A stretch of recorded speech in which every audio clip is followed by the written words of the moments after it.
एक test lamp बना लेते हैं, ठीक है।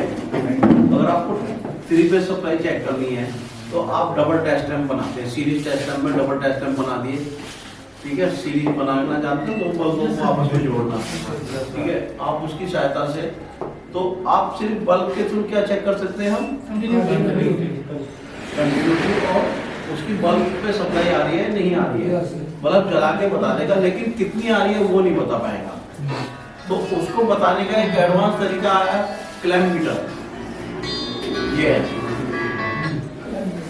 क्लैम्प मल्टीमीटर के नाम से इसे कौन बहुत से लोग मल्टीमीटर बोल देते हैं, कोई क्लैम्प मीटर बोल देता है, ठीक है। तो इसके अंदर क्या है, इसके अंदर हम रेजिस्टेंस चेक कर सकते हैं, वोल्टेज भी चेक कर सकते हैं। इसे डिजिटल मल्टीमीटर बोलते हैं। एक एनालॉग में भी आता है, पहले आता था सुई वाला, जो तुमने इलेक्ट्रॉनिक की दुकान पे देखा होगा, उसे हम एनालॉग में होते थे। वो सुई ऐसे ऐसे चलती थी, उस पे नंबरिंग लिखी होती थी 220 230, जैसे आपने वोल्ट मीटर देखा होगा या मल्टी वो क्या नाम एम्पियर मीटर देखा होगा, जो पैनल पे लगा होता है, उसमें सुई होती है। तो ऐसी उसके अंदर भी पहले उसे हम एनालॉग बोलते हैं, इसे हम क्या बोलते हैं, डिजिटल क्लैम्प मीटर, ठीक है। अब तुम्हारा इसके अंदर सब कुछ यहाँ पे लिखा होता है, 2-3 लिखा है, ठीक है। ये आपको हर इंडस्ट्री में मिलेगा, कहीं पे भी आप जाओगे इसकी जरूरत आपको हमेशा पड़ेगी।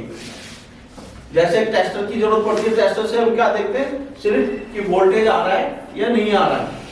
तो अगर हम टेस्टर लगाते हैं तो टेस्टर से क्या पता चलता है कि हाँ भाई हमारा फेस आ रहा है या नहीं आ रहा है। लेकिन इससे हम ये पता लगा सकते हैं कि भाई हमारी वोल्टेज आ रही है तो कितनी आ रही है,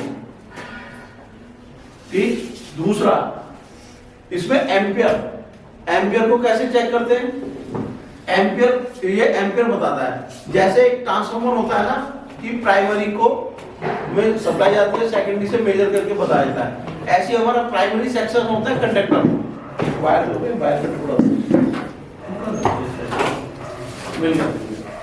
जैसे ये होता है। देखो ये हमारा लाइव वायर है, यहाँ से इसमें सप्लाई के साथ जुड़ा हुआ है। तो हम क्या करेंगे, इसको मेजर करने के लिए सबसे पहले इसे एम्पियर पे सेलेक्ट कर लेंगे, ठीक है। ये देखो AC एम्पियर लिखा हुआ है, यहाँ पे ऐसे लिखा हुआ आ जाएगा डिस्प्ले पे। तो जब डिस्प्ले पे लिखा हुआ आ जाता है तो आप इसे एम्पियर कलेक्ट करते हैं। एम्पियर को नापने के लिए हम क्या करते हैं, डबल वायर के अंदर अगर आपका फेस और न्यूट्रल है, सपोज करो ये दोनों तार जुड़े हुए हैं, आप इन दोनों तारों पे लगाओगे ये नहीं बताएगा, ठीक है। सिंगल तार पे लगाओगे ऐसे करके तो आपको यहाँ पे जो भी एम्पियर इसके अंदर से गुजर रहा होगा वो एम्पियर यहाँ पे शो करेगा। डबल वायर पे इसलिए नहीं मिलेगा कि उस पे फेस और न्यूट्रल दोनों जा रहे हैं, उस पे अपना सर्किट पूरा कर रहा है वो, ठीक है। एक वायर पे अपना सर्किट पूरा नहीं कर रहा था, एक वायर का ये प्राइमरी ये हो गया आपका, सेकेंडरी ये हो गया आपका, और वो सेकेंडरी से मेजर करके आप एम्पियर मीटर यूज करते हो, उसमें लगाते हो तो एक वायर को घुमा के सीरीज में ले जाते हो ना, डबल वायर के साथ तो नहीं लगाते।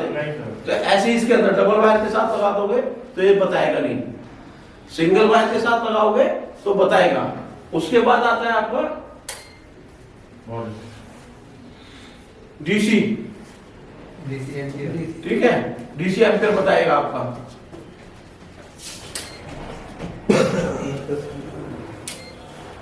यहाँ पे देखो एक यहाँ पे कई निशान बने हुए हैं, बात करें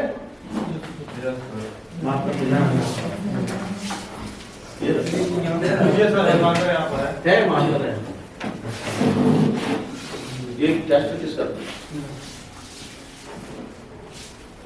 ये चलने वाला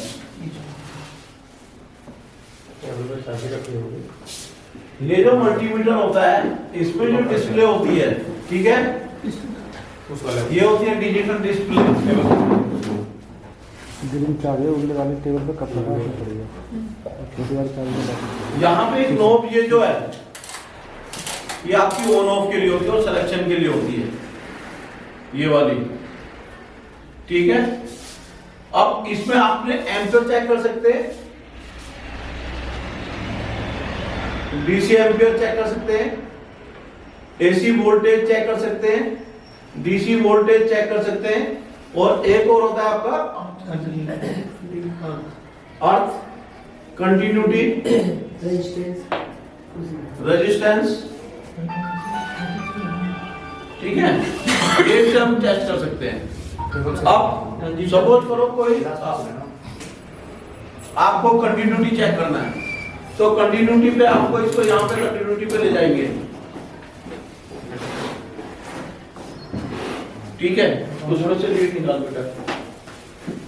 आपने इसे सेलेक्ट कर लिया कंटिन्यूटी पे, ठीक है। इसकी जो रेंज होती है, इसमें ये एडवांस है। जो मल्टीमीटर कहीं कहीं पे क्या होता है, रेंज सेलेक्ट करने का नहीं होता है।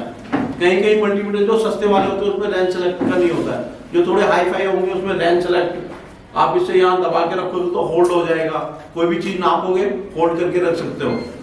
तो इसमें रेंज देखो यहाँ मेगा ओम आ रहा है, मैंने रेंज पे सेलेक्ट किया है, मेगा ओम में आ गया। इसे ओम में लाना है, ये ओम में आ गया।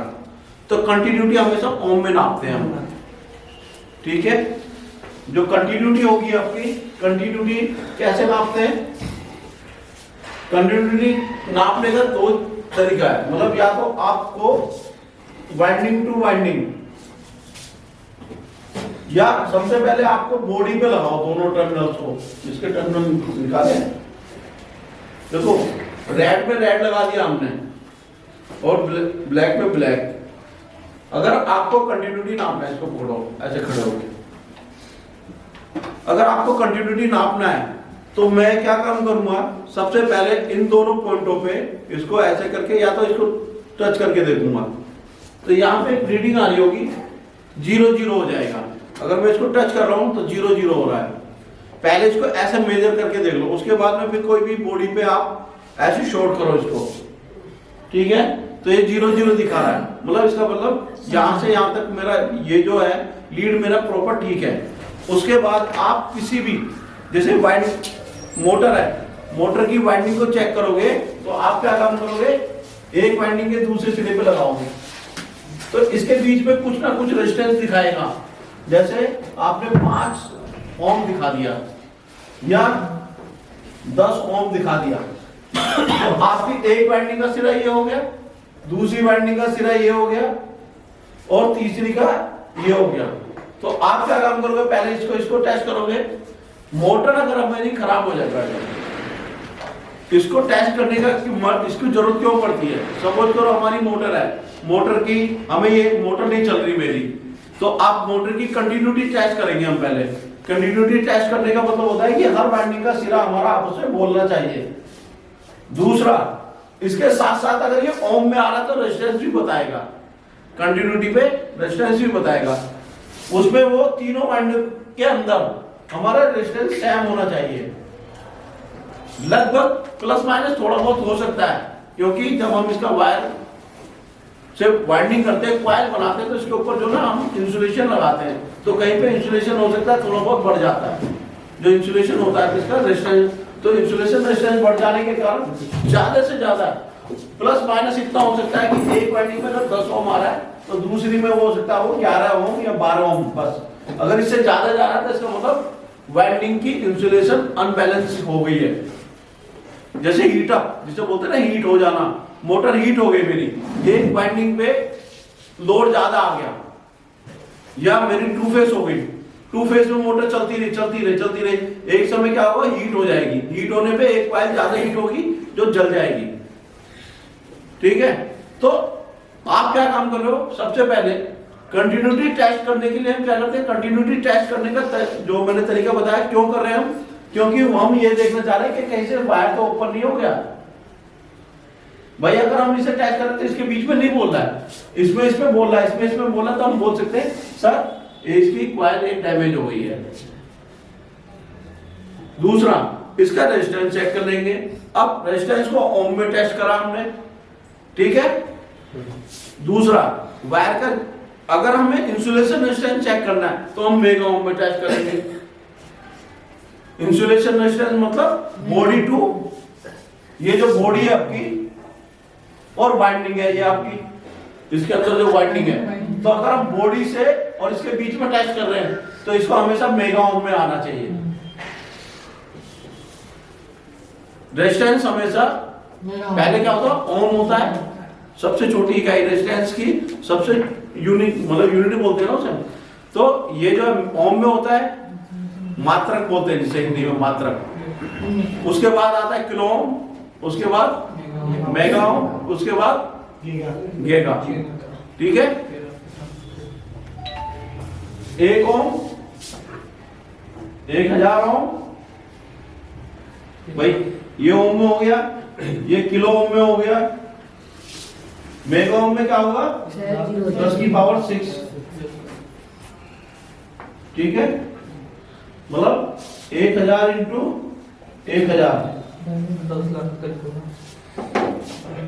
ठीक है, तो गीगा ओम तो हम कभी यूज ही नहीं करते, वैसे मेगा ओम यूज करते हैं।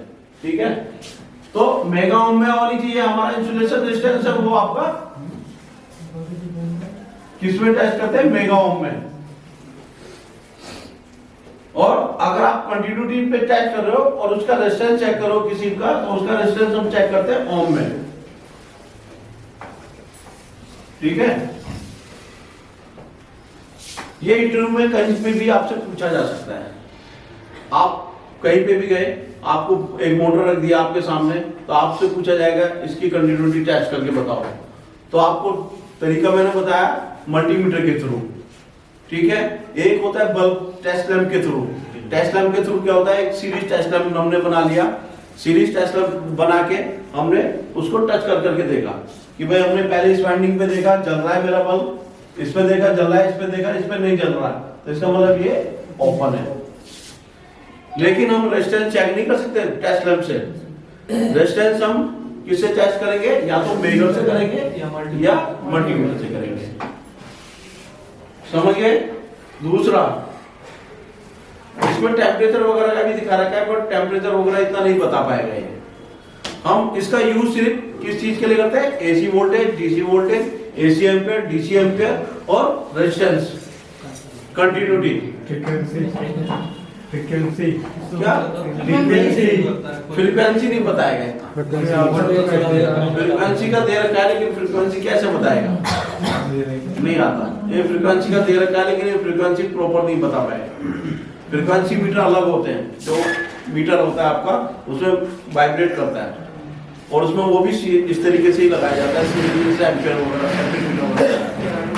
ठीक है, तो हम इसका मेनली जो यूज कर रहे हैं वो हम करते हैं एम्पियर वोल्टेज नापने के लिए, चाहे वो एसी हो चाहे डीसी हो।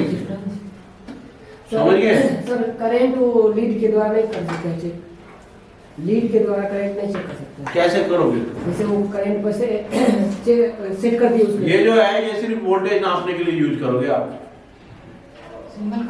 करंट नापने के लिए इसमें कैसे तुम इसके अंदर प्राइमरी कैसे कंडक्टर को घुसाओगे, बताइए आप मुझे। कनेक्ट होगा तो इसीलिए मैं पूछ रहा हूं। नहीं कनेक्ट इससे नहीं कर सकते हम, लीड से नहीं करते हैं। उस टाइम पे लीड कनेक्ट, अगर आप एम्पियर मीटर से नाप रहे हो, एम्पियर नाप रहे हो इससे क्लैम्प मीटर से, तो आपकी लीड भी निकली होनी चाहिए, बाहर होनी चाहिए, क्योंकि अंदर से सर्किट शॉर्ट सर्किट होके सपोज करो तुम्हें करंट भी लग सकता है। अगर ये लीड इसके साथ कनेक्ट है, आपको पहली बात तो अपना सेफ्टी पर्पस होना चाहिए, आपके हाथों में ग्लव्स होने चाहिए। सिंगल फेज का तो नाप सकते हैं लीड से। यस, सिंगल फेज का तो सब करंट नाप सकते हैं सब। सिंगल फेज में ये फेज वोल्टेज भी तो बताता है, और 3 फेज का सर एक साथ फेज वोल्टेज को सॉरी फेज करंट को ही तो बताता है। फेज वोल्टेज इसमें मैं बता देगा, फेज और न्यूट्रल या फेज टू फेज। लेकिन अगर आपको करंट नापना है तो एक फेज करंट को ही बताता है, आर का बताएगा, वाई का बताएगा, बी का बताएगा। ठीक है, अब मैं इसका नापने लग जाऊं तो इसका नहीं बताएगा ना मुझे। नहीं सर। लेकिन अगर ये अलग अलग होता, सिंगल तार होता, तो तब ये बता देगा। हां, इसको मैं बता दूं। ठीक है, देखो यहाँ पे मैं आपको इस पे कुछ चीज चल नहीं रही होगी ना, बल्ब जलाओ, बल्ब जलाओ कुछ दो तार डाल दीजिए ना, वही कर रहे हैं। दो तार डाल दीजिए, जलाओ, बल्ब जलाओ। देखो अभी बल्ब कुछ ही ऑन किया था, जला के इसमें डाल के देखिए, इसमें डाल के देखते हैं। नहीं इसमें नहीं बताया, इसमें नहीं बताएगा भाई। हाँ ये बता रहा है देखो 0.46 0.444 आ रहा है, ठीक है। करंट बताएगा। क्या बता हाँ। रहा है सर? करंट बता रहा है ये 0.4 एम्पियर। हाँ 0.4 एम्पियर ये आपका करंट ले रहा है, जैसे 100 वाट का बल्ब आपका, ठीक है। तो ये चीजें जो ना मल्टीमीटर से टेस्ट करते हैं हम, और ये हर इंडस्ट्री में यूज होता है। सर उसमें सीटी लगा होता है क्या? हाँ हाँ सीटी है एक तरीके से, ये भी सीटी है भाई। मैं वही तो बताया, ये कंडक्टर हो गया मेरा, कंडक्टर को इसके अंदर डाला तो प्राइमरी पार्ट आपका कंडक्टर हो गया, सेकेंडरी पार्ट ये हो गया। सेकेंडरी पार्ट आपका मेजर करके यहाँ पे डिस्प्ले पे दिखा रहा है, इसीलिए तो इसे क्लैंप मल्टीमीटर बोलते हैं हम। वरना किसी में क्या होता है, ये पार्ट नहीं होता, ऊपर वाला पार्ट नहीं होता, उसमें सिर्फ हम रेजिस्टेंस, वोल्टेज, कंटिन्यूटी 3 चीज चेक कर सकते हैं। हम उसके अंदर करंट चेक नहीं कर सकते। ये क्लैंप मल्टीमीटर बोलते हैं इसे, ठीक है। उसको खाली मल्टीमीटर बोलेंगे। अगर ये पार्ट में खत्म कर दूं ऊपर वाला, तो मेरा क्या बन जाएगा, मल्टीमीटर। लेकिन एडवांस टेक्नोलॉजी एडवांस हुई यार, हमें वोल्टेज नाप सकते हैं, रेजिस्टेंस नाप सकते हैं, कंटिन्यूटी नाप सकते हैं, तो करंट नापने के लिए भी चाहिए ना। तो उसके लिए अलग से मैं एमीटर वगैरह तो लेके नहीं आऊंगा, सीटी वगैरह लेके नहीं आऊंगा। तो उन्होंने इसी के अंदर ही इनबिल्ट कर दिया इसको, और इनबिल्ट करके ये मेरी सुविधा हो गई कि मैं वहीं से करंट भी नाप सकता हूँ कि मेरी मोटर एक फेज में कितना करंट ले रही है, दूसरे में कितना ले रही है, आर वाई बी, आर में कितना ले रही है, वाई में कितना ले रही है, बी में कितना ले रही है। किसी भी सर्किट का नाप सकते हो, लाइट सर्किट का नाप सकते हो, मोटर सर्किट का नाप सकते हो, या आपकी कोई मशीन है, पूरी मशीन का लोड निकालना है, उसके हिसाब से देख सकते हो। आपसे पूछा जाए कि भैया जाओ देखो जाकर वो 40 HP की मोटर है, वो कितना करंट ले रही है, आर फेज में कितना है, वाई में कितना है और बी में कितना है, तो आप बता सकते हो उसे आर में कितना ले रही है, बी वाई में इतना। अगर उसमें डिफरेंस आ रहा है,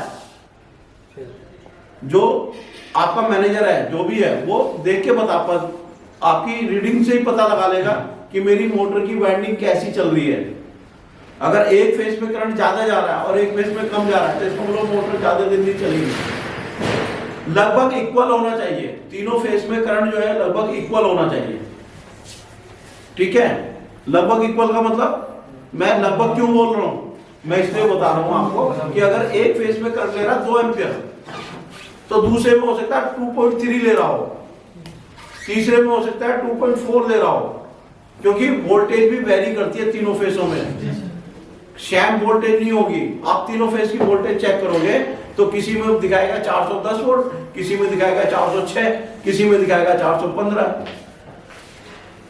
तो वोल्टेज भी वेरी करती है थोड़ा बहुत, तो उस हिसाब से करंट भी वेरी हो सकता है। तो हम लोग टेस्ट करते हैं मल्टीमीटर से, इससे हमने बता दिया आपको। कोई कंफ्यूजन इसके बारे में? सर एक मतलब डिजाइन होगा ना, कितने एम्पियर, हाँ ये डिजाइन होता है, कितने इस पे लिखा भी होता है, रेंज होता है ना इसका, इस पे लिखा है मैक्सिमम देखो 1000 एम्पियर रेंज है इसमें। 1000 एम्पियर तक का हम इस पे चेक कर सकते हैं, उसके ऊपर टेस्ट नहीं कर पाएंगे, ठीक है। 1000 वोल्ट इसमें लिखा हुआ है, 1000 वोल्ट तक हम चेक कर सकते हैं, उससे ऊपर की वोल्टेज टेस्ट नहीं करेंगे। ये चीज तो कॉमन सी बात है यार, एक रैंक तो होगी। मेरी हाइट 5 फुट 5 इंच है, 6 इंच है, तो मैं थोड़ी बोल सकता हूँ कि भाई मैं अगर 10 फीट ऊंची हाइट पे जाके उसमें बल्ब लगा पाऊंगा। तो उसके लिए हो सकता है अगर 6 फुट का बंदा होगा तो वो स्टूल लगा के आराम से 10 फीट पे लगा लेगा। मैं अगर मेरे पास एक टेबल है, 4 फीट की टेबल है और 6 फीट मेरी हाइट है नहीं, 5 फीट है, तो मैं कितना था 6 और 4 10, 5 4 9, तो उसी हिसाब से इसकी रेंज है। सर इसका एडवांस टेक्नोलॉजी है, इसलिए मैंने इसका रेंज नहीं इसमें भी रेंज होती है बेटा, हर चीज का रेंज होता है। आप हाई वोल्टेज को टेस्ट नहीं कर सकते इसे, हाई वोल्टेज टेस्ट नहीं कर सकते, क्योंकि उसके लिए फिर और ज्यादा इंसुलेशन की जरूरत पड़ेगी आपको, उससे और ज्यादा इंसुलेशन होना चाहिए। जितना ज्यादा इंसुलेशन होगा उससे ज्यादा क्या होगा, उससे ज्यादा तुम्हारी शिफ्ट होगी। भाई 33 kVA लाइन आ रही है कहीं पे या 11 केवी आ रही है, 415 वोल्ट आ रही है, तो 415 वोल्ट पे आप आराम से काम कर सकते हो।